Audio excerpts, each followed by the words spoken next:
Hello everyone, welcome to easy academic solution. তো আশা করছি তোমরা সবাই ভালো আছো। তো আজকে ক্লাসে আমরা আলোচনা করবো নবম শ্রেণী বিজ্ঞান অনুসন্ধানী পাঠের তোমাদের যে সপ্তম অধ্যায় আছে রাসায়নিক বন্ধন, এই অধ্যায়টা নিয়ে আজকে আলোচনা করা হবে। তো এই অধ্যায় শেষে তুমি কোন কোন বিষয় সম্পর্কে জানতে পারবে সেগুলো চলে একটু দেখে নেওয়া যাক। তো তুমি যোজ্যতা, তারপরে যৌগমূলক, তারপরে যোজনী, যৌগের রাসায়নিক সংকেত লেখার পদ্ধতি এবং নিষ্ক্রিয় গ্যাস এবং তাদের স্থিতিশীলতা, রাসায়নিক বন্ধন ও বন্ধন গঠনের কারণ, আয়নিক সংযোজীয় ধাতব বন্ধন, ধাতু নিষ্কাশন এবং বিভিন্ন সংকর ধাতু, এগুলো সম্পর্কে জানতে পারবে। তো দেখো, এই পর্যন্ত আবিষ্কৃত 118টি মৌলের ভিন্ন ভিন্ন পরমাণুগুলো যুক্ত হয়েই বিভিন্ন অণু গঠন করে। সুতরাং আমরা যত রকমের পদার্থই বলি না কেন, সব পদার্থই এক অণু বা পরমাণু নিয়ে গঠিত এবং অণুতে থাকা পরমাণুগুলো কি থাকে, সুবিন্যস্তভাবে সাজানো থাকে এবং অণুতে পরমাণুগুলো যুক্ত থাকার কারণে কি হয়, যে আকর্ষণ বা বিকর্ষণ শক্তি, আমরা যাকে কি বলি রাসায়নিক বন্ধন বলি, এগুলো হয়ে থাকে। তো বিভিন্ন ধরনের রাসায়নিক বন্ধন রয়েছে, সেগুলো নিয়ে আমরা আলোচনা করব। তো দেখো, নিচে যোজনী বা যোজ্যতা এবং যৌগমূলক সম্পর্কে বলা হয়েছে। তো দেখো, তোমরা আগের শ্রেণীতে যোজনী ও যৌগমূলক কী এবং এই সম্পর্কে কিছুটা ধারণা পেয়েছো। এখানে যোজ্যতা, যৌগমূলক, যোজনী সম্পর্কে আরও বিশদভাবে আমরা আলোচনা করব। তো প্রথমেই দেখো কি আছে, যোজ্যতা ইলেকট্রন। যোজ্যতা ইলেকট্রন বলতে আমরা কি বুঝি জানো? সে কোনো পরমাণুর যে সর্ববহিস্থ স্তরে যতগুলো ইলেকট্রন থাকবে সেগুলোকে আমরা কি বলি, যোজ্যতা ইলেকট্রন। অর্থাৎ ধরো তোমার যে সোডিয়াম আছে, সোডিয়ামের প্রথম শক্তি স্তরে থাকে কয়টা, দুইটায়। দ্বিতীয় শক্তি স্তরে কয়টা থাকে তোমার, 8টা। 5, 6, 7, 8। আর তোমার যে সর্ববহিস্থ কক্ষপথ বা তোমার যে সর্বশেষ শক্তি স্তর, সেখানে সোডিয়ামের কিন্তু কয়টা থাকে, সোডিয়ামের কিন্তু মাত্র, দেখো এই যে এখানে সোডিয়ামের কিন্তু মাত্র একটা ইলেকট্রন থাকে, যে 3 নাম্বার কক্ষপথে মাত্র একটা থাকে। ঠিক আছে, এজন্য তাহলে সোডিয়ামের যোজ্যতা ইলেকট্রন কয়টা হবে, সোডিয়ামের যোজ্যতা ইলেকট্রন হবে হচ্ছে তোমার একটা। ঠিক আছে, সোডিয়ামের যোজ্যতা ইলেকট্রন তাহলে কয়টা, একটা। তো দেখো, উদাহরণ দেওয়ার জন্য বলা যায় যে বোরন এবং অক্সিজেন, এবং উভয় ইলেকট্রন বিন্যাস করলে আমরা কী পাই, বোরনের যে পারমাণবিক সংখ্যা হচ্ছে 5, তার মানে প্রথম শক্তি স্তরে থাকবে 2টা, পর শক্তি স্তরে কয়টা থাকার কথা, আর 3টে। তাহলে বোরনের যোজ্যতা ইলেকট্রন হচ্ছে 3। আর অক্সিজেনের ক্ষেত্রে দেখো, অক্সিজেনের মোট পরমাণু সংখ্যা হচ্ছে, পরমাণুতে ইলেকট্রনের সংখ্যা হচ্ছে 8টা। তাহলে প্রথম শক্তি স্তরে থাকে 2টা, দ্বিতীয় শক্তি স্তরে কয়টা থাকে, দ্বিতীয় শক্তি স্তরে থাকে হচ্ছে 8টা, দ্বিতীয় শক্তি স্তরে থাকে হচ্ছে তোমার 6টা।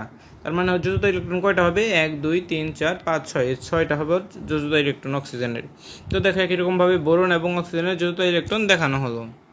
তো দেখো, এরপরে কি বলা হয়েছে, যে বোরন এবং যে অক্সিজেন যোজ্যতা ইলেকট্রন, এই যেটা আমি দেখালাম তোমাদের চিত্রতে, লাস্টের কয়টা আছে, 6টা। এটা হচ্ছে অক্সিজেনের, আর এটা হচ্ছে কি বোরনের। বোরনের 5টা থাকে, আর লাস্টের কক্ষপথে আছে কয়টা, 3টা। এগুলোকে কি বলা হয়, সর্ববহিস্থ কক্ষপথে মোট ইলেকট্রন সংখ্যাকে আমরা কি বলবো, যোজ্যতা ইলেকট্রন। তো আশা করছি এটা তুমি বুঝতে পেরেছো। তো দেখো, এখানে কিন্তু একটু ভুল আছে, এটা তোমরা কিন্তু বইয়ে একটু ভুল দেওয়া আছে। দেখো, এই যে 2s1 2p2 দেওয়া আছে না, এখানে 2 কিন্তু এখানে 2 হবে না, এখানে হবে 2p1। ঠিক আছে, এটা তোমরা বইয়ে একটু কারেকশন করে নেবে, 2p1 হবে, প্রিন্টিং মিস্টেক আছে এটা, 2p1, কারণ ওর তো 5টা, 1, 2, 3, 4, আর এখানে 2টা হলে 6টা হয়ে যায় না, এখানে কত হবে তাহলে, 2p1। তো দেখো, একই রকমভাবে নাইট্রোজেন, ফসফরাস, ক্লোরিন, এগুলো কী করবো, আমরা ইলেকট্রন বিন্যাস বের করবো, এবং ইলেকট্রন বিন্যাস থেকে আমরা কী করবো, এদের যে যোজ্যতা ইলেকট্রন কত আছে সেগুলো কিন্তু আমরা খুব সহজেই বের করতে পারবো। তো দেখো, এরপরে কি আছে, যোজনী এবং যোজ্যতা সম্পর্কে বলা আছে। এবং যোজনী বা যোজ্যতা ইলেকট্রন, তো আমরা যোজ্যতা ইলেকট্রন সম্পর্কে জানলাম, এখন আমরা কি জানবো, যোজনী জানবো। যোজনী হচ্ছে যে মৌলের পরমাণুসমূহ সর্বশেষ কক্ষপথে ইলেকট্রন গ্রহণ বা ত্যাগ করা বা ভাগাভাগি করতে পারে সেগুলোর পরিমাপ। ধরো সোডিয়াম যে আছে, সোডিয়াম সর্ববহিস্থ স্তরে যে একটা ইলেকট্রন আছে না, এর থেকেও কয়টা ইলেকট্রন গ্রহণ বা ত্যাগ করবে, একটা করবে না, তার মানে সোডিয়ামের যোজনী হচ্ছে 1। একই রকমভাবে ম্যাগনেসিয়ামের সর্ববহিস্থ কক্ষপথে কয়টা থাকে, 2টা ইলেকট্রন থাকে, এবং এই 2টা সে কী করে, সে কি 2টা ইলেকট্রন ত্যাগ করে নাকি আরও 6টা গ্রহণ করে, সে তো গ্রহণ করে না, সে এই 2টা ত্যাগ করে। তার মানে ম্যাগনেসিয়ামের যোজনী বা যোজ্যতা হচ্ছে 2। তার মানে আমরা যোজনী বা যোজ্যতা বলতে কি বুঝলাম, যে পরমাণু তার সর্ববহিস্থ কক্ষ স্তরে কতগুলো ইলেকট্রন গ্রহণ করলো বা ত্যাগ করলো বা শেয়ার করলো, এই 3টা জিনিস যদি আমরা বুঝতে পারি তাহলেই আমরা যোজ্যতা ইলেকট্রন বের করতে পারবো। যেমন অক্সিজেন, অক্সিজেনের দেখো কত আছে, অক্সিজেন ইলেকট্রন হচ্ছে 8টা। প্রথম শক্তি স্তরে থাকে 2টা, পর শক্তি স্তরে কয়টা থাকে, দেখো তো 1, 2, 3, 4, 5, 6। তো দেখো, ওর এই শক্তি স্তরে যে 8টা পূরণ করতে হয়, ও কী করবে, ও কি 6টা ত্যাগ করবে নাকি 2টা গ্রহণ করবে, কিন্তু 2টা গ্রহণ করা সহজ, তখন ও কী করবে, 2টা গ্রহণ করবে। তার মানে অক্সিজেনের যোজ্যতা বা এই যোজনী কত হবে, 2। কারণ আমরা কি জানি, গ্রহণ বা ত্যাগের সংখ্যায় কী হয়, সর্ববহিস্থ কক্ষপথে যোজনী, মানে অক্সিজেনের যে যোজ্যতা বা যোজনী হচ্ছে 2। তো দেখো, এরপরে এভাবে পরমাণুসমূহ ইলেকট্রন গ্রহণ বা ত্যাগ বা ভাগাভাগি করার মাধ্যমে কী করতে পারে, অণু গঠন করে। আর অণু গঠনের সময় কোনো মৌলে একটি পরমাণুর সঙ্গে আরেকটি পরমাণু যুক্ত হওয়ার ক্ষমতাই হচ্ছে কি, যোজনী বা যোজ্যতা। এটাকে ইংলিশে কী বলা হয়, ভ্যালেন্সি।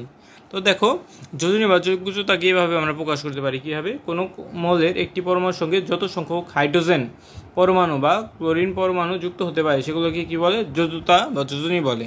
তো দেখো আবার কোনো মৌলের একটি পরমাণুর সঙ্গে যত সংখ্যক অক্সিজেন যুক্ত হতে পারে সে সংখ্যাটির দ্বিগুণ হচ্ছে কি, যৌগযুক্ততা। কারণ বলতো এগুলো যুক্ত করতে বলা হয়েছে কেন, কারণ যে আমরা কি জানি ইলেকট্রন গ্রহণ বা বর্জন করবে না, কারণ ওদেরও সর্ববহিস্থ কক্ষপথে একটা ইলেকট্রন গ্রহণ বা ত্যাগ করা দরকার, ক্লোরিনেরও একটা বা গ্রহণ করা বা ত্যাগ করা দরকার। তাই এই যে ওই পরমাণুর সঙ্গে কতগুলো হাইড্রোজেন যুক্ত হবে সেগুলোকে আমরা এটা দ্বারা প্রকাশ করতে পারি যৌগযুক্ততা হিসেবে, এবং কতগুলো ক্লোরিন যুক্ত করতে পারি এগুলোকে প্রকাশ করা হবে কি, যৌগযুক্ততা হিসেবে। তো দেখো এইভাবে মূলত এটা আমাদের করতে হবে। আবার অক্সিজেনের ক্ষেত্রে বলা হয়েছে কেন, কারণ কি অক্সিজেনের দুইটা করে, অর্থাৎ কারো যদি তোমার দুইটা ইলেকট্রন দরকার হয় তাহলে তার সাথে ধরো কত হবে, তার সাথে ধরো একটা অক্সিজেন যুক্ত হবে, তার মানে একটা অক্সিজেনকে আমরা কি করব, 2 দ্বারা গুণ করব, তার মানে যোজনী হবে কত, 2। এটা বোঝার সুবিধা হচ্ছে দেখো নিচে কিছু দেওয়া আছে, যেমন অ্যামোনিয়া নাইট্রোজেনের কি একটি পরমাণুর সঙ্গে 3টি হাইড্রোজেন পরমাণু যুক্ত হয়েছে, তার মানে এখানে নাইট্রোজেনের যোজনী কত, নাইট্রোজেনের যোজনী হচ্ছে 3। কারণ ধরো একটা নাইট্রোজেনের সাথে একটা, দুইটা, তিনটা হাইড্রোজেন যুক্ত হয়েছে, এই জন্যে ও যোজনী কত হয়েছে, নাইট্রোজেনের 3। একইরকমভাবে সোডিয়াম ক্লোরাইড, দেখো এই যে সোডিয়াম ক্লোরাইড, তো দেখো এই সোডিয়ামের সাথে কয়টা ক্লোরিন যুক্ত হয়েছে, একটা, তার মানে এই সোডিয়ামের যোজনী কত, সোডিয়ামের যোজনী হচ্ছে 1। তো এইভাবেই আমরা কি করতে পারি, যে হাইড্রোজেন এবং ক্লোরিন সংখ্যা যুক্ত করার মাধ্যমে যোজনী বের করতে পারি। তারপরে আবার দেখো কি আছে, যে ক্যালসিয়াম অক্সাইড, তো আমরা কি জানি যে অক্সিজেনের সংখ্যা যতগুলো হবে তার দ্বিগুণ হবে কি, যোজনী। তো দেখো যেমন ক্যালসিয়াম অক্সাইডে অক্সিজেন কয়টা আছে, এখানে অক্সিজেন আছে একটা না, তো 1 গুণ 2 কত হয়, 2, তার মানে এই ক্যালসিয়ামের যোজনী হবে কত, 2। তো একই রকমভাবে যে ধরো কার্বন ডাইঅক্সাইড CO2, তো ধরো এখানে কার্বনের যোজনী কত সেটা আমরা কীভাবে বের করবো, তো এখানে অক্সিজেনের সংখ্যা কয়টা আছে, 2টা, তাই না? তো অক্সিজেনের সংখ্যাকে কী করবো আমরা, 2 দ্বারা গুণ করবো, তাহলে 2 দুগুণে কত হয়, 4, তার মানে এখানে কার্বনের যোজনী কত, 4। তো এইভাবে মূলত আমরা যোজনী খুব সহজে বের করতে পারি। তোমরা যখন আয়রন ক্লোরাইড বা ফেরাস ক্লোরাইডে ক্লোরিন কয়টা আছে, 2টা, তো 2টা যেহেতু আছে তার মানে এখানে আয়রনের যোজনী হচ্ছে 2। আবার ফেরিক ক্লোরাইড, এখানে ক্লোরিন কয়টা আছে, 3টে থাকার কারণে এখানে আয়রনের যোজনী হচ্ছে তোমার 3। তো এইভাবেই আমরা কি করতে পারি, খুব সহজেই যোজনী বের করতে পারি। তো দেখো কোনো মৌলের একাধিক যোজনী থাকলে ওই মৌলের যে যোজনীকে কি বলা হয়, পরিবর্তনশীল যোজনী বলা হয়।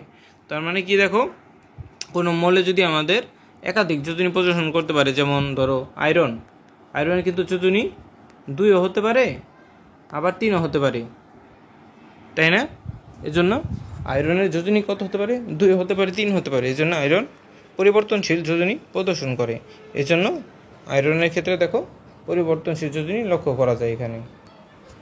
তো আশা করছি এটা বুঝতে পেরেছো। তো আজকে এই পর্যন্তই। তো এই ভিডিওটি ভালো লেগে থাকলে অবশ্যই ভিডিওতে লাইক এবং চ্যানেলটিকে সাবস্ক্রাইব করতে ভুলবে না। পরবর্তী ক্লাসে আমরা যৌগমূলক এবং বাকি অংশগুলো নিয়ে আলোচনা করব। তো সবাইকে ধন্যবাদ জানিয়ে এখানেই শেষ করছি।